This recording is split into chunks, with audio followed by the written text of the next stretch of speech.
એક ડબ્બામાં 3 લાલ 4 સફેદ 3 કાળા, તો 3 લાલ 4 સફેદ અને 3 કાળા, તો 3 ને 4 7 ને 3 10 થયા ટોટલ. જો ડબ્બામાંથી 3 દડા એક સાથે કાઢવામાં આવે તો કુલ પરિણામ મારા 10C3 થાય. ઓકે, તો 10 ગુણ્યા 9 ગુણ્યા 8, 3 ગુણ્યા 2 ગુણ્યા 1, 3 તેરી 9, 2 ચોક 8, 3 ચોક 12, 120. હમણાં મેળવી ગયા છે. અમુક પરિણામ યાદ રાખી લેવાના. 10C3 તો કે 120, 10C2 તો કે 45. ઘણો બધો ફાયદો થશે, કારણ કે 10 અને 12 આજુબાજુ તમારો સરવાળો આવતો હશે. મોસ્ટ ઓફલી આવું હશે. અધરવાઇઝ જુઓ કે 3 દડા પસંદ કરવાના છે અને અહીંયા તમને એવું કીધું છે કે 3 દડા સફેદ આવે, તો અગર જો આવું કોઈ વાક્ય હોય ને તો પાછું કઈ કરવાનું નહીં, આવી બધી મહેનત નહીં કરવાની, નકર ડબલ મહેનત થઈ જશે. ત્યાં તમારે સીધું શું કરવાનું કે ભાઈ 3 સફેદ છે, તો મારી પાસે સફેદ કેટલા છે 4, એમાંથી 3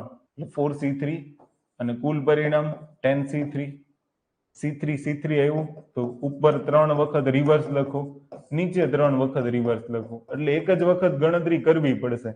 કહેવાનો મતલબ એમ ક્લિયર.